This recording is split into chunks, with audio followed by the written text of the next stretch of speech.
and I'm gonna record it in several ways so that at least if one of them doesn't work, the other one will. So, okay, that's good to know.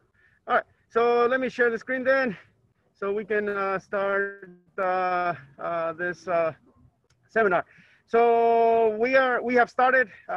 Welcome to plant propagation. Now we're going to talk about vegetatively or asexual propagation. That is going to be the next topic for our class. So this is where we're going to take some pieces of the plant and we are going to root them out and we are going to create brand new plants out of them.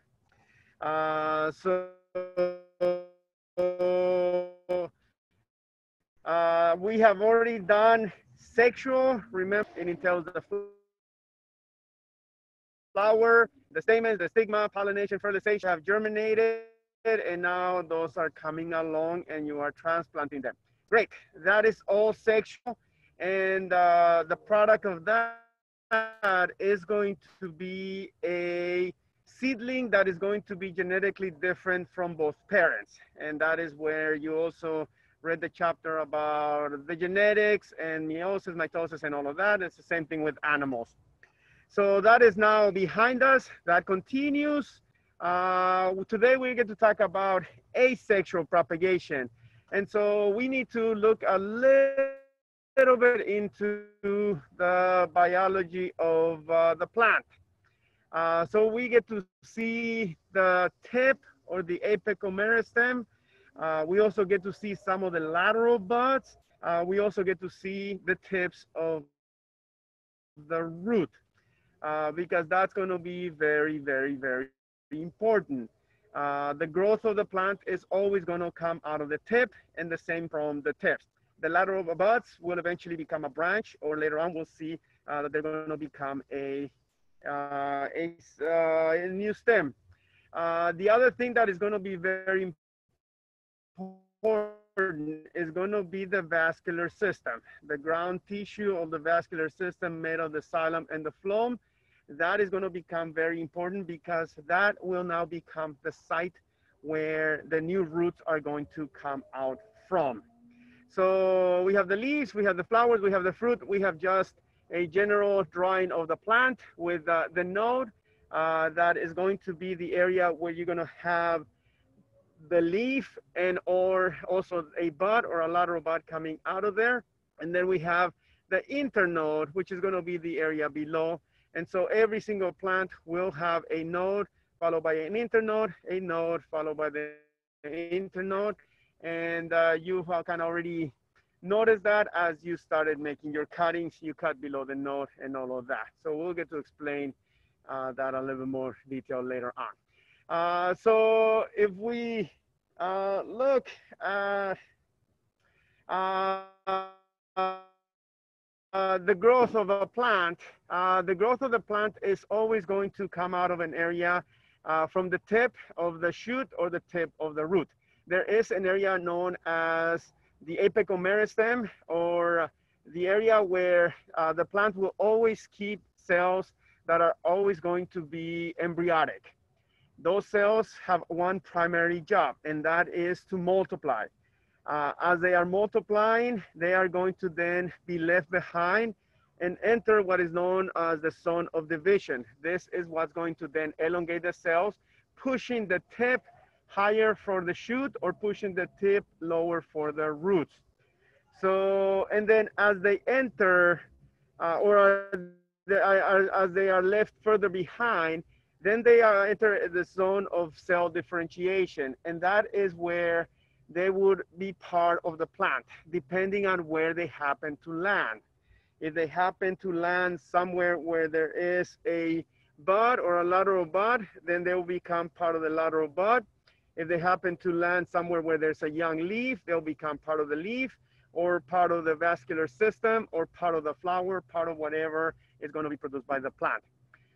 once the cells have gone into the zone of differentiation and once they have become part of the vascular system, the leaf, the bud, or something else, it is then the process of cutting the plant or making cuttings that we are going to convert some of those cells that have already acquired a profession, a job, and we are going to return them into ask them to become a new shoot, a new root, or a brand new plant, depending on the method of asexual propagation that we are carrying.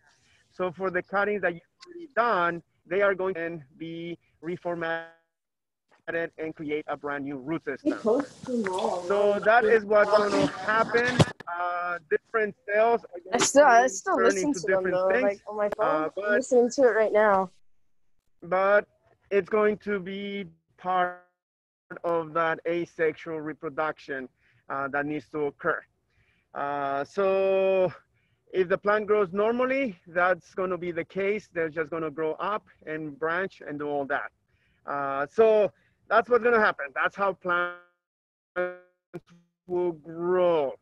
And so when we are going to be talking about asexual propagation, asexual meaning there is no sex, meaning there's no flowers, there's no stamens, there's no pollen, there's no pollination, there's no fertilization. We are literally creating a clone of that specific plant that you took the cuttings from.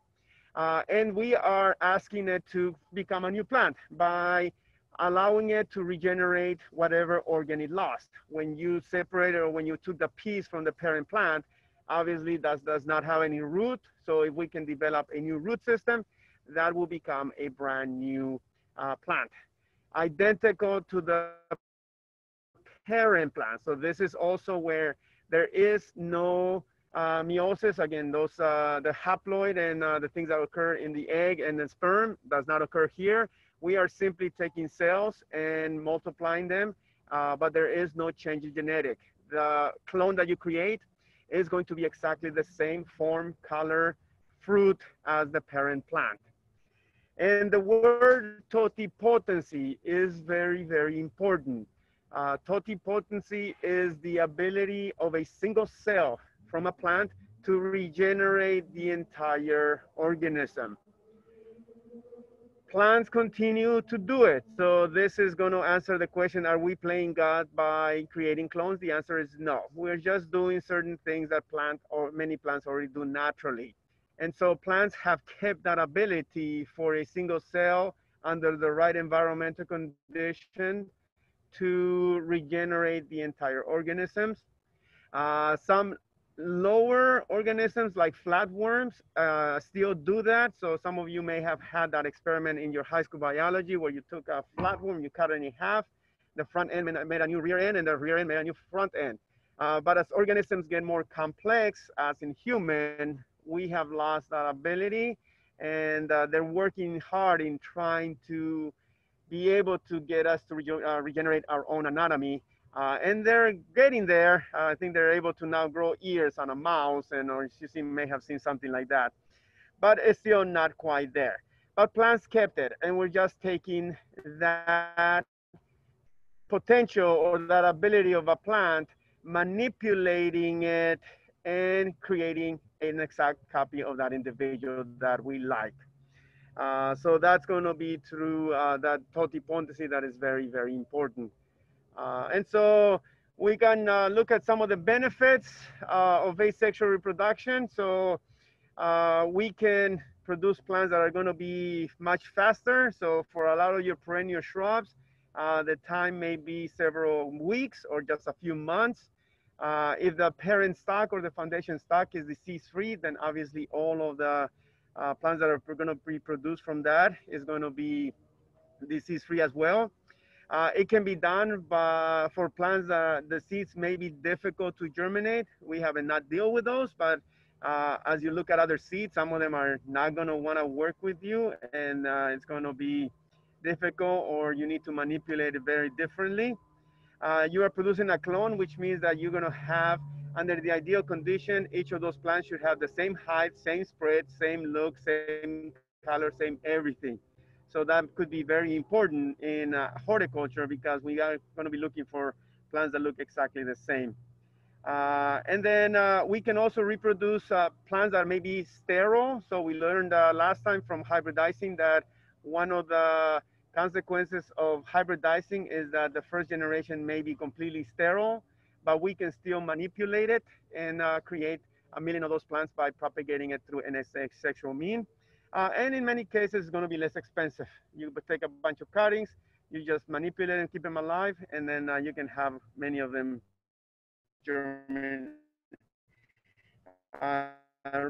develop a new root and grow. So it's just a few benefits for that. And so for the rest of the semester, these are going to be the different methods that we are going to carry out. We're going to eventually do grafting. That is a method of asexual propagation. We're going to do air layering as well. That is a method that we're going to be using. We are carrying cuttings. We'll do different cuttings later on. So that's the one that we are working right now. Later on with grasses and a few other things, we're going to do division. And hopefully towards the end of the semester, we can do tissue culture or propagating plants through a lab in a test tube or in a tiny jar with a special propagation media. So this is going to be kind of the rest of the semester for the class. And so when we look at a few things like grafting, we are going to be combining two different plants. We're going to expand on this as we actually carry out the different methods. So here's just a very brief introduction. So grafting, we're going to be combining two different plants. One is going to act the role of the rootstock that's going to provide all the benefits of the roots. That's going to be the lower portion of the plant. And the second part or the top portion is going to be the scion. That's going to provide us with that desirable fruit. And then there's going to be the induction of adventitious roots or shoots. So when we are going to be rooting cuttings, we are going to create new root system. When we carry out root cuttings, that we are also going to do eventually, we're going to force them to develop a brand new shoot system. Layering, we're going to do air layering, where we are going to force a stem that is still attached to the plant to grow roots and be a new plant. Or sometimes it is very common with blackberries that they're going to crawl along the ground, and if they touch moist area, they're going to naturally develop roots, and that is natural layering. And then the cuttings that we have already started, taking a piece of this plant, cutting it from the parent plant, create the cutting, manipulate it, and then hopefully in about 2 to 3 weeks, we should be having some roots on all of them. So this would be one method. And so this is what we're going to have to get. Here is the cutting. So we have a brand new root system. When you see the word adventitious roots, that simply means that they are coming from an area where they're not supposed to or they're not meant to. Normally, the roots of the plant are going to be developed already by the seedling.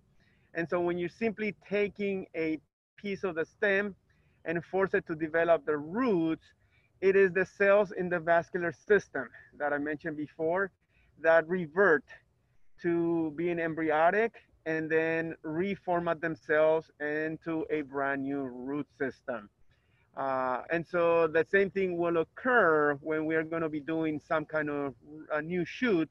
So when we carry out the root cuttings, we are going to take those same vascular system cells. We are then going to change them into a brand new shoot or a new bud that will give us the top portion of the plant. So adventitious roots or shoots, meaning coming from an area where they're not supposed to naturally, but many plants can have the ability to do it.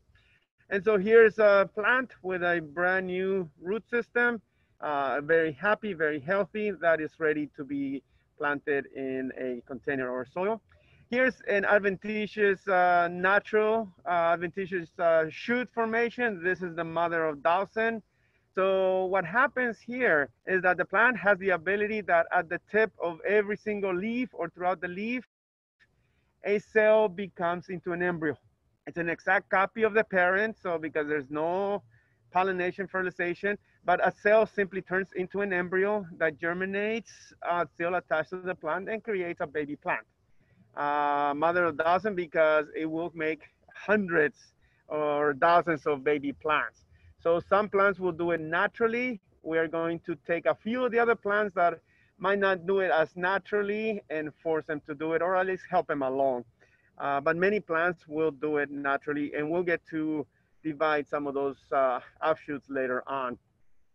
And here is a root system. So this is the root from a bear's breech plant.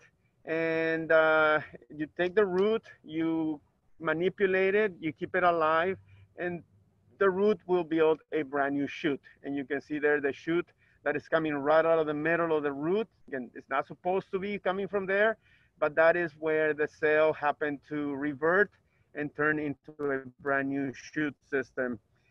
So we'll see that later on as well. And plants are naturally going to form those adventitious roots. So we have the example on the top right, the corn. The corn is going to sprout roots right out of the stem. Is going to give them a nice solid base to support the top weight. You have some of the banyan trees on the top left that roots are going to grow out of the branches. As they touch the ground, they're going to become a brand new stem, allowing the plant to spread their branches even more. On the bottom left, we have the example of ivy that will use those roots that burst out of the stem to cling onto the walls or climb up to plants. And on the bottom right, we have the rhizome from the ginger. And you can see as the stem keeps growing out, you have the brand new roots that are going to be produced naturally. So here's plants that are going to do it naturally without us having to manipulate it. But once again, for the plants that need a little bit of help, that's what we are here for, to help them along.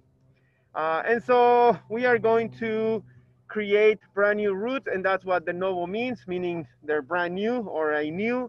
We are going to be creating a brand new root system for the plant because we are going to be cutting the root system or the branch.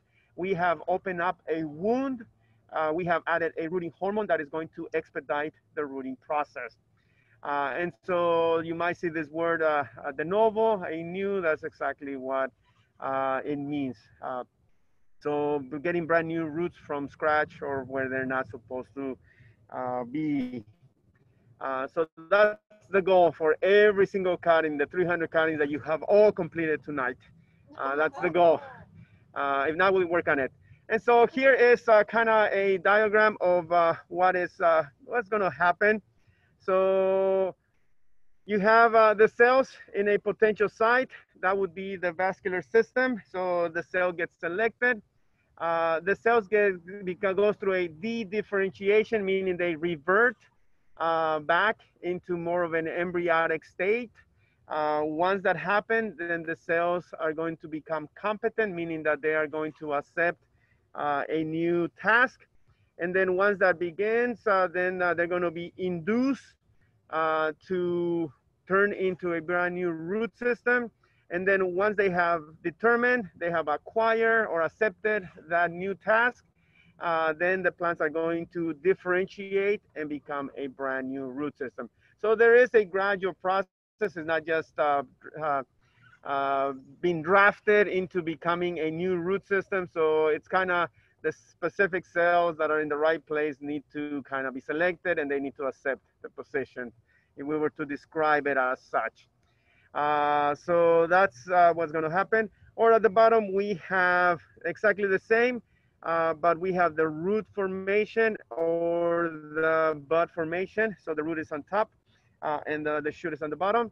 So we have the initiation of the root. The root is going to go into the primordial or the pre-growth, and then it's going to then burst and grow and emerge as the adventitious roots or the bud. So it's just a diagram kind of showing the progression or what happens that will eventually cause that brand new shoot or brand new root to grow. Uh, And so many cuttings may develop a callus and many plants will not. So if they have a callus, that is good because a callus on the plant is going to be a lot of those undifferentiated cells.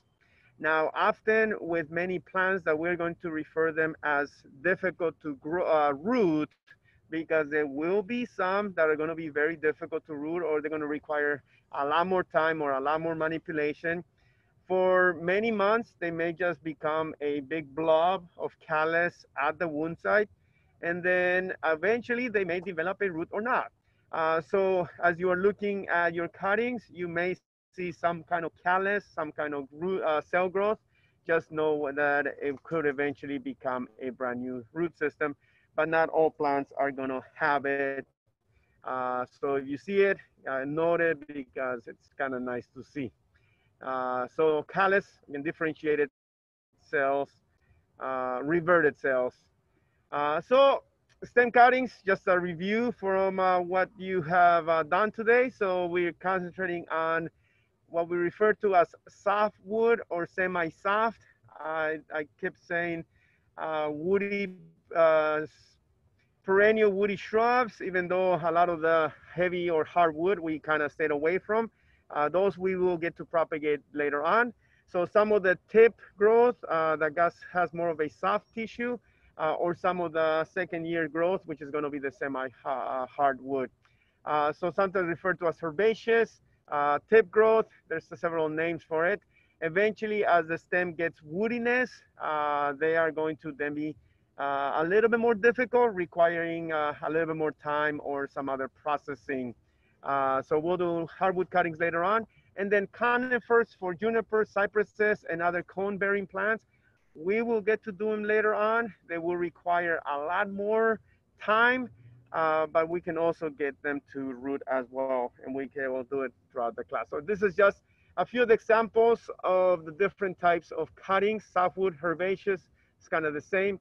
Herbaceous is if you were doing impatiens or begonias, those would be herbaceous cutting. Semi-hard before it becomes, the wood becomes hard, so kind of New Year's, or hardwood, and then we can do figs later on. Obviously, we know that flowers are not going to be required. We actually need to remove them, flowers or fruit, because every single organism wants to complete its life cycle, and that is that they want to produce fruits and seeds. And so if you allow the flower to remain or the fruit, the energy that is stored in the small cutting is going to be used for trying to mature the seeds or the flower.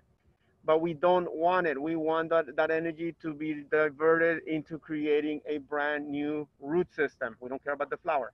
So that is why you remove the flower, you remove the fruit, you remove any kind of remnants from what is called the sexual reproduction part of the plant, flowers, the fruit, anything of that.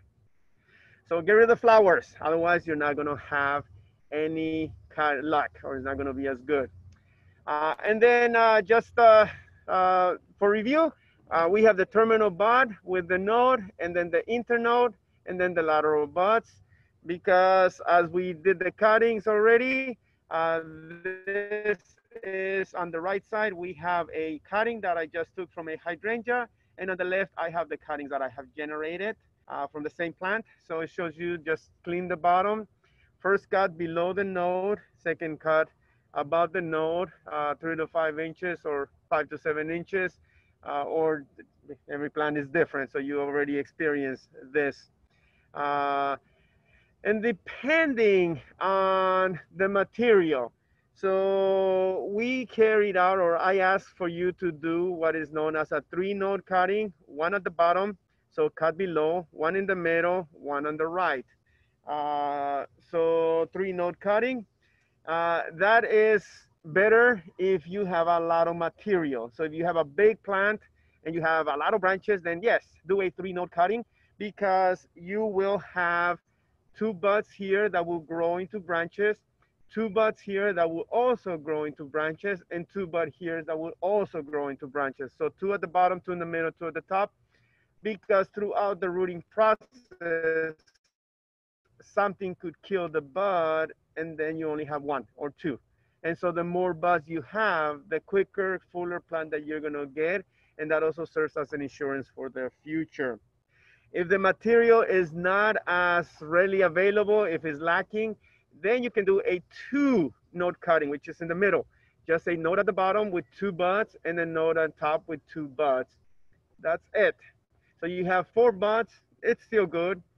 If you happen to go by your neighbor and just snip a piece of your plant and you don't have a lot, then you can do a simple node cutting. There will be roots coming from there, but you only have two buds. That will be it.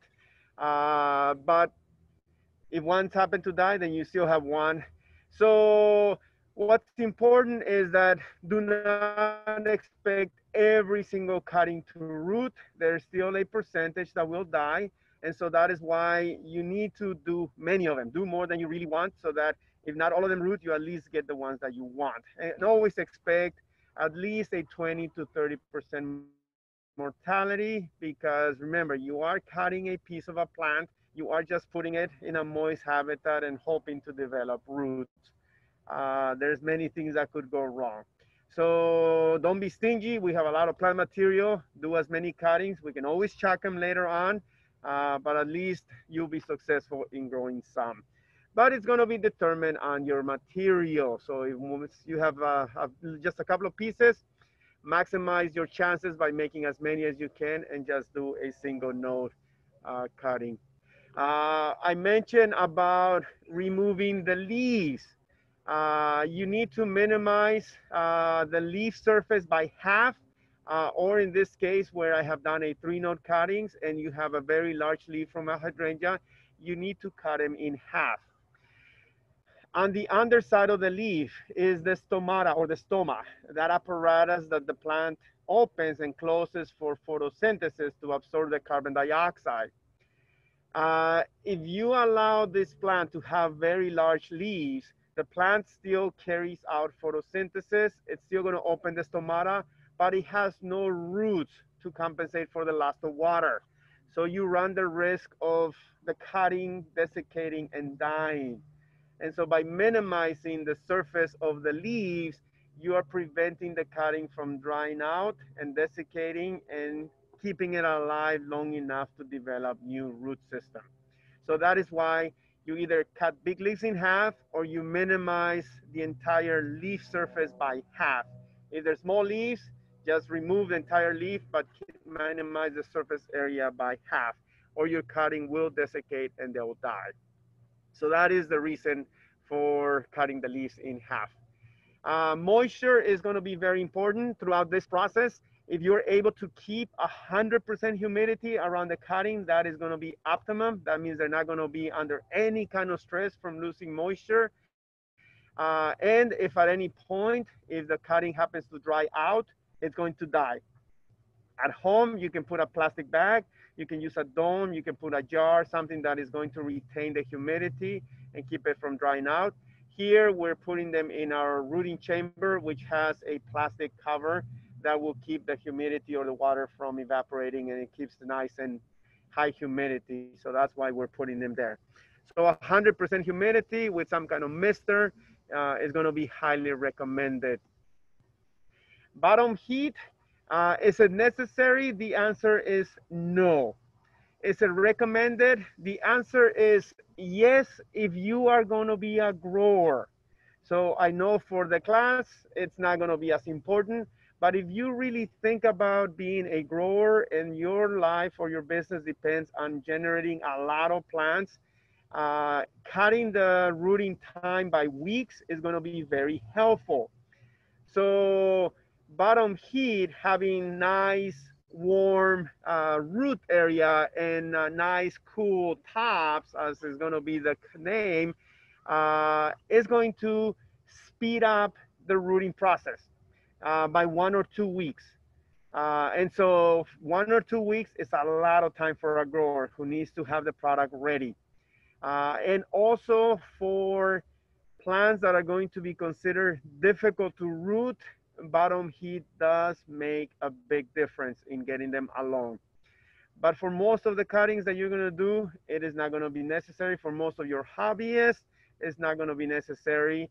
If you don't want to have a bottom system like this that has a boiler and hot water running to the pipes, they do sell heating pads or mats that you put them underneath the flat or the pots just to keep the root zone kind of nice and toasty, and the leaves kind of cool and wet. So bottom heat, again, important, speeds up the rooting process and the time, but not necessary, at least not for most of your plants. The rooting media, we already talked about this. 9 parts sponge rock, 1 part, in this case, is peat moss. Depending on your grower, they're going to have their own recipe. The 9 parts sponge rock to 1 part peat moss, sponge rock also known as perlite. It's kind of standard in the industry, but you can deviate from that depending on the plant and depending on what has worked for you. We're not using peat moss. We'll use peat moss for future plant propagating. We use the coconut core or the coconut fiber. That is a renewable resource. I think more people are going to use it as the peat moss become depleted, and it's going to be more difficult to use. The rooting hormone, is it necessary? Once again, the answer is no. It is a well-known fact that grandma used to put plants in water and they'll root. Yes, because they still had that ability and grandma had the time to care for them. But once again, is it going to help and speed up the rooting process? The answer is yes. Is it also going to help in having a stronger root system? The answer is yes. So speeding up the rooting process by 1, 2, 3 weeks is very valuable for the growers. And that is why I keep saying within 1 or 2 weeks, we should be seeing roots on some of the cuttings that you have already generated, if not sooner, depending on the plant. So we'll have an entire talk about the different hormones that are out there, but this is just what they refer to as plant growth regulators, so products that are made in a lab that had their origin or they were first found as a natural hormone in a plant. And we'll get to have a big discussion about that later on. So, and once again, depending on the grower and who you talk to, some of them like to use the powder, some of them like to use a liquid, some of them like to use a gel. There are different products out there. As you kind of experiment with different plants, you can pick and choose which is going to be the one that works for you the best. But everybody has their own choice. Communal trade, we are just striking cuttings in a communal tray. That's what we're calling, because you are planting everything in one flat. Ideally, growers are just going to plant 300 cuttings in one flat of the same plant because they need those. But for us, since we are just working and experimenting, we are just going to try every single plant here. They're going to be there for only a couple of weeks as they are developing the roots. Those will get removed, separated from the communal tray, placed in their own pot with their own media. And when a space becomes available, you can keep on putting more cuttings and make cuttings until the end of the semester and beyond. This is the traditional way of doing it. However, when you remove the cutting from the rooting media or from the communal tray, you are breaking some roots. You are causing some stress that's going to slow down the establishment. So many growers have opted for bypassing this and do what is known as a direct stick, and they will just plant or strike the cutting in a media in a 4-inch container and just let it root. It will require fungicide, it will require more care and more contaminants, but it's being done by a lot of the big nurseries because once again, it speeds up the establishment process and avoids the shock to the cutting. So communal tray. Just a couple more examples. Softwood cuttings, that would be the forbidden plant, Ruelia, that I took away from everybody because that will root in about 3 days, so that's not a point. Later on, I'll let you do the cuttings. So just general guidelines for some of these plants. I also mentioned no succulents because we'll do an entire succulent flat later on. So there was no point in taking any space right now. So there's just some of the guidelines for the cuttings, usually 3 to 5 inches. You can go longer, 2 to 3 nodes. Cut 45-degree angles or 1 inch below the node, and we'll talk about that later. So for conifers, we'll get to do more of that heel cutting. So that is juniper on the left, and two junipers, one on the left, one on the right, and early winter. So for us, whenever we offer the class, but those are going to take about 3-4 months to root. So you might not see them this semester, you might see them next time. But we'll do cypress, junipers, and a couple of other conifers that we'll get to propagate later on. So here is after rooting. So I think it was 5 months for them to root. And then it took about 2 more years for them to get to this size. So, and then it will be probably another 6-7 years before they can be placed in a 1 gallon. And then you're going to purchase it for about $10-11, which is very inexpensive considering the time and the work that went into propagating some of this. So those all started from those cuttings that you saw earlier. So conifer, junipers, cuttings. Hardwood cuttings, normally taken from plants that are going to be deciduous, such as apples, such as figs. So you cut the stems when there are no root, no leaves. You kind of simulate the winter by putting them in a fridge, or back east, they'll bury them. And then as soon as temperatures begin to warm up, they will then strike the cuttings, place them to root, and they will then get brand new roots as the plant thinks that they have gone through the winter, and they will begin to grow. So that's going to be some of the hardwood cutting from plants, or the pieces that are going to be a little bit older. Be aware that softwood cuttings, or things where the wood is very soft, are going to root very, very easily. As the wood becomes, the plant becomes woody and becomes older, I like to point out that it becomes more difficult to propagate. So very old plants, very woody plants are going to be very, very difficult. So they don't, uh, just need to manipulate them more. So we're later on going to do leaf cuttings. So here's the example of the Sansevieria. In the case of a leaf cutting, for certain selected plants, because I don't want you to start grabbing plant leaves and just placing them to root and trying to get a new plant. There is only a selected group of plants that lend themselves to this method of propagation. The snake plant is obviously going to be a very good example. So we will take a leaf from my snake plant. We will cut it into segments, maybe about 2 inches. We will put it in a rooting media. The leaf will root, but in this case, a cell somewhere on the leaf is going to revert to an embryonic stage, and it's going to then become a new embryo. And so you have the germination of a brand new plant from the leaf. So it's not a new root system, it's not a new shoot system, it's a brand new embryo plant. And that is why Sansevierias are one of the few plants that when you propagate it through leaves, you may get an entire different color because it depends on where that embryo comes from. If it comes from the variegated side, you're going to get a variegated plant. If it comes from the green side, you're going to get a pure green plant, or something else that might be weird. So one of the few instances where the clone is not going to be exactly the same as the parent. So there's always an exception. So we'll get to do Sansevierias later on. We get to do begonias and or African violets. Those are also going to be used for leaf propagation. In the case of begonias, we are going to allow some of the larger veins that are going to be scattered throughout the leaves to revert into an embryo and become a new plant.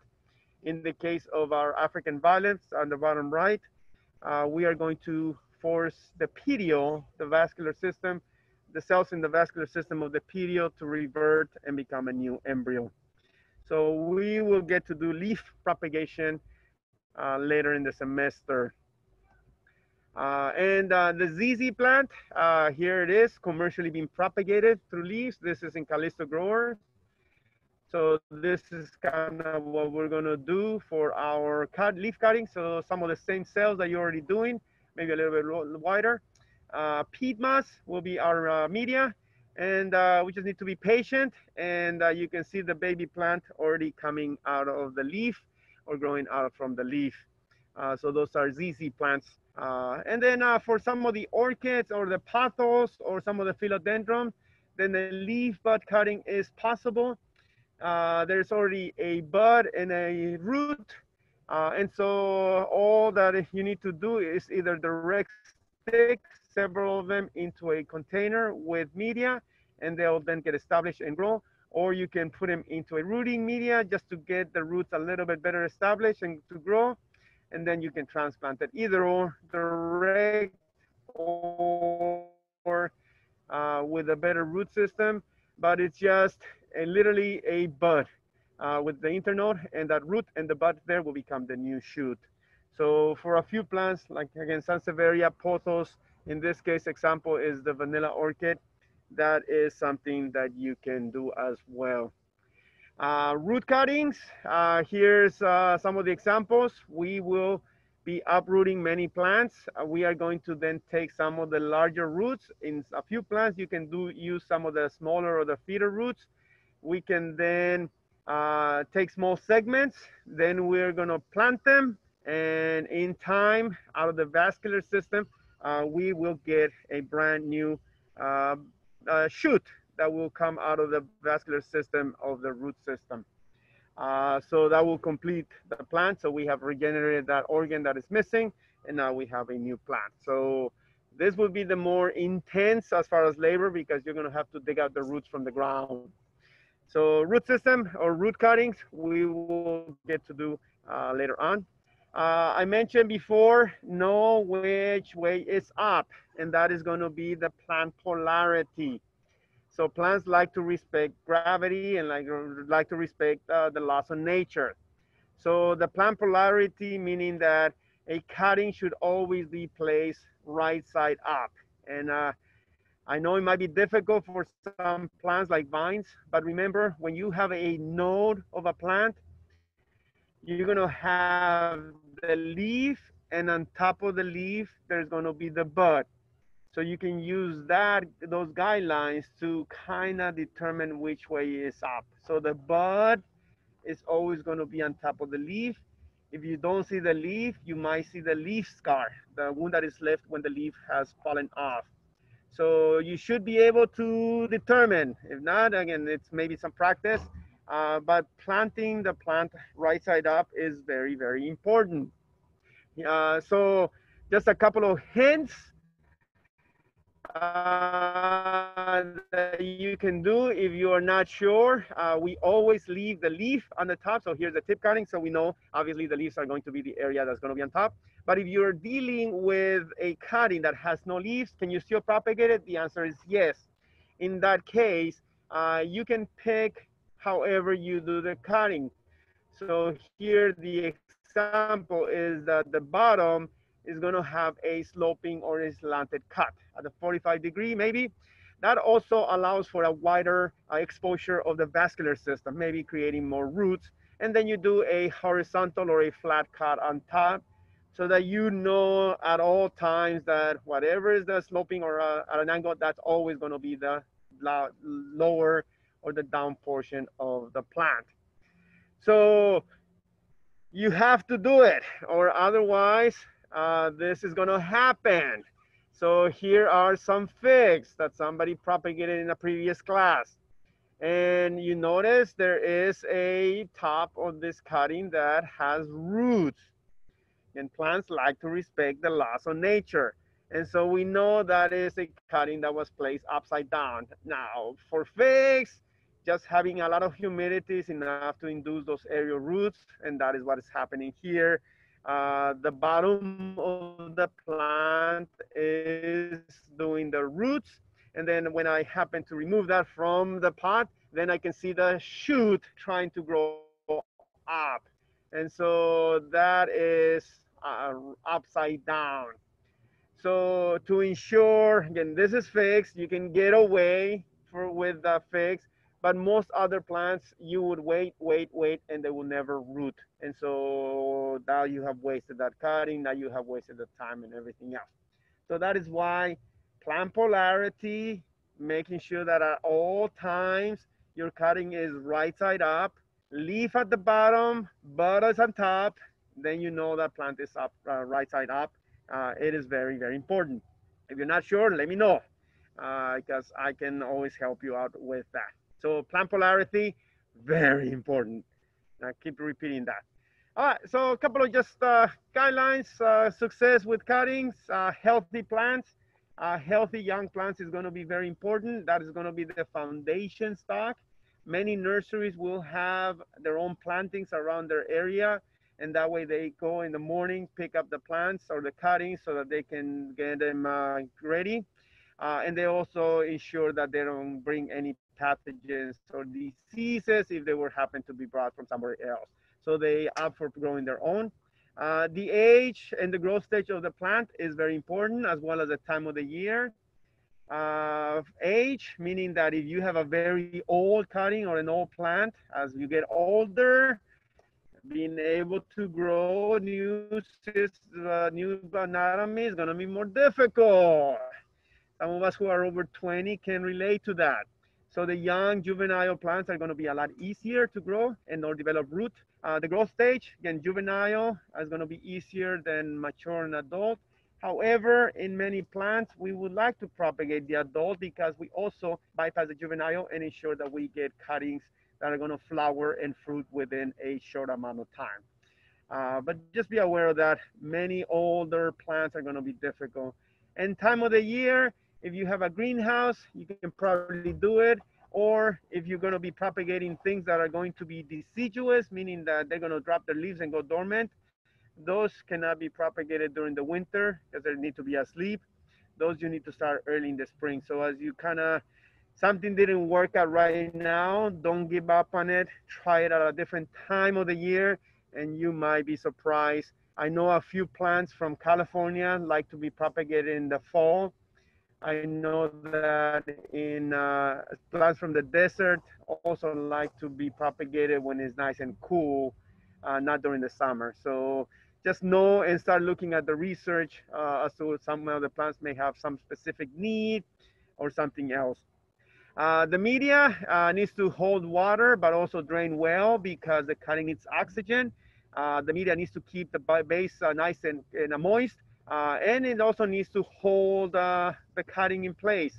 So in our case, the coconut core is going to be good for holding water, and the sponge rock perlite is going to be for providing oxygen as well as a support. So it needs to hold the water so that it doesn't dry out. Moisture, again, some kind of mister, some kind of tent, some kind of plastic will be good. Light, make sure that you don't put it in full sun or your cutting may cook. So if you're doing it at home, just a window facing north would be good, or just away from the window and away from the afternoon sun that may be too hot. Temperature, bottom with bottom heat. Make sure the bottoms says bottom. So bottom are going to be nice and toasty, and the top or the leaves are going to be nice and cool. So I'll change that. So bottom should be toasty and warm, and that will be the bottom heat. And very important, no fertilizer, because if you fertilize your cuttings, you are going to be forcing them, or you may force them to grow more leaves and more shoots and not roots. Right now, we want to keep them alive long enough to get them to grow roots. Once you have placed them in the media, now you can begin your fertilizing regime, and now they're going to become established as a new plant. So no fertilizer, no miracle grow, no super thrive, none of those things, because those are not really good for the cutting right now. So just a couple of guidelines. We are gonna later on do division, baby plants. So many plants, like I mentioned before, like our mother downstairs, we have baby plants. We have strawberries on the top left that will make baby plants. On the bottom left, we have agaves that when they flower, they are going to produce hundreds of baby plants. And then we have walking iris that can also produce baby plants from modified stems. We have pineapples or bromeliads that will also do it. So the top of a pineapple is a plant that you can propagate and grow. Or we have a Tillandsia secunda that after it flower, it has produced many, many, many babies. And I have one that's blooming right now. So it will be producing us for some for us later. So why do they do this? It's an insurance policy. So if the plant was not able to carry out pollination and fertilization, in this case, the plant that is going to be flowering is going to die. And so by having or producing hundreds of clones of itself, hopefully one of them will survive, flowering later, allowing the plant to try again. If it fails, more clones will be made until eventually one will be successful in carrying out the sexual reproduction of the plant, putting forth new seeds that are genetically different than the parent and allowing the species to continue. So it's just an insurance, and that's why you will see the flowers kind of turning into baby plants if there was no pollination or fertilization, or sometimes they just do it because they want to keep on living and growing. We have some orchids that are going to produce those kiki, as they are known in orchids. So baby plants out of the pseudostems or the stems here. We have different types of modifications on the stems, such as bulbs and corms. So I have a really good project for this. We're going to go to the store and grab all those wonderful things. And that's what we're going to grow here now. So all the different onions and taro and gingers and whatever we find in the stores that we can eat, we're going to be propagating because those can just be separated, planted, and they're going to grow into a brand new plant. So that's just separation, different modifications of the stems, and we will have an entire discussions about them later on. So do not worry about it right now. Here's a lily, and this lily at the side or the lateral buds is going to produce a tiny little bulblet naturally, and those bulblets will also have a root already pre-developed. So as soon as they fall to the ground, they'll root themselves and they'll keep on growing. So some plants like this lily can do it naturally without any assistance or any help. Or we have, in certain cases like grasses, we're going to divide the crown. There's going to be a lot of lateral buds. Or on the top left, we have a plant that is propagated through root division, and those are going to be our dahlias or dahlias. So commercially, dahlias are propagated by dividing the roots, and those roots that have a lot of stored energy. So we'll get to do other divisions later on for the class. And obviously, I think some of you want to divide the staghorn. That would be under division because we're dividing a baby plant out of that as well. Also in the division, we have the plantlets or the baby plants. So we'll get to do a few of those later on, as well as other modifications like rhizomes and tuberous potatoes. So we'll get fancy potatoes. I think last time I have fancy potatoes and orchids. We'll see what we can do. So we'll do a combination of different kinds of things here. So the rhizome, that's fresh ginger that you can grow. And I think I have one, somebody left me one in the greenhouse. So we'll get to do this, something like this later on. Air layering, we'll do later on. So that has many advantages. Advantage number one is that we are not cutting the branch from the parent. Right now, you have cut a lot of branches from the parent plant, which means those pieces are going to die if you don't do something about it, and you're making cuttings and keeping them alive. But when you do layering, you are creating a wound on the stem, you are putting a rooting hormone, you are forcing the roots to develop on a branch that's still attached to the parent plant. The parent plant is still feeding that branch, so if for some reason you were not successful, you can try it again later on. So the advantage is you can keep on trying until you're successful. Whereas the cuttings that you made right now, if you were not successful, they're gonna die and you can do nothing about it.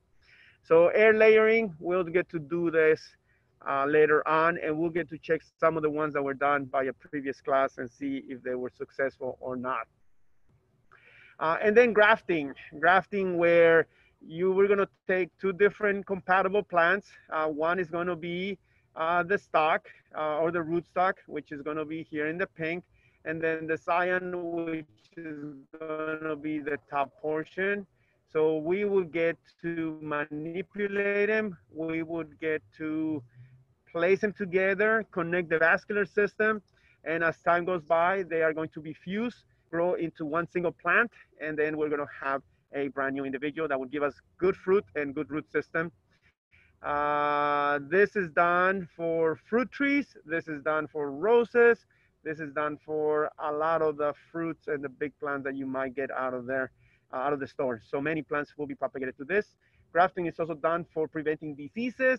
So diseases that come from the soil, they will use a rootstock that is going to be resistant to some of the diseases. So it has good applications for propagation.